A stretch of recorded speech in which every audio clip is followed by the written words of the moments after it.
all agree that when we talk of social protection and the social protection floor, what we want is transformative social protection, which enables recipients to move out of dependence on social protection provision into a situation of sustained higher productivity and reduced poverty.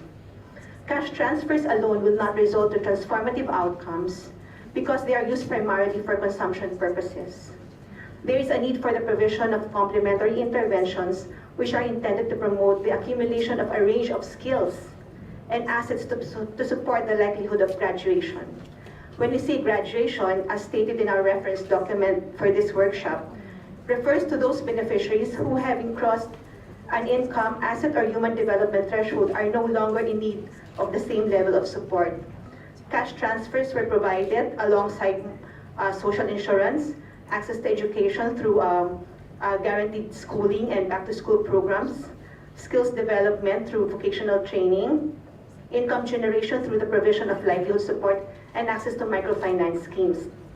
This is actually consistent with the ILO recommendation on national floors of social protection that SPF intervention should be combined with additional measures to promote education, literacy, income generation, vocational training, productive skills and employability, entrepreneurship, and sustainable enterprises. In the provision of these social protection programs, the presentation showed that scientific targeting of beneficiaries proved to be very important for the appropriate design of the package of services and transfers, as evidenced by the Benazir's Income Support Program, Chile Solidario, India's Convergence Program, and the One-Stop Crisis Center of Thailand. Because of very clear targeting and careful identification of people's needs and case management mechanisms, they were able to provide adequate packages of protection for the poor and vulnerable groups. The integration of skills development to social protection provision also proves to be necessary for the poor to graduate out of poverty. However, some key questions to ask, which are also being serviced by social protection experts, are: is there demand for the skills in which participants are trained? Where the skills are more oriented to the promotion of self-employment, are they likely to result in increased productivity?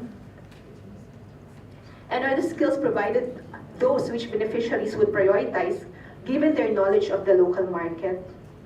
There is a need to therefore to ensure that this link between skills development and social protection will result to increased income, productivity, and employability. As to livelihood programs, there might be a need to look into its sustainability. Social protection experts put forward a value chain approach to make households resilient through sustainable enterprises. The value chain approach takes a market system perspective that recognizes the interconnections among firms, including micro-enterprises in an industry, the business environment that governs an industry, and the support market that supplies services such as finance and transport to the firms.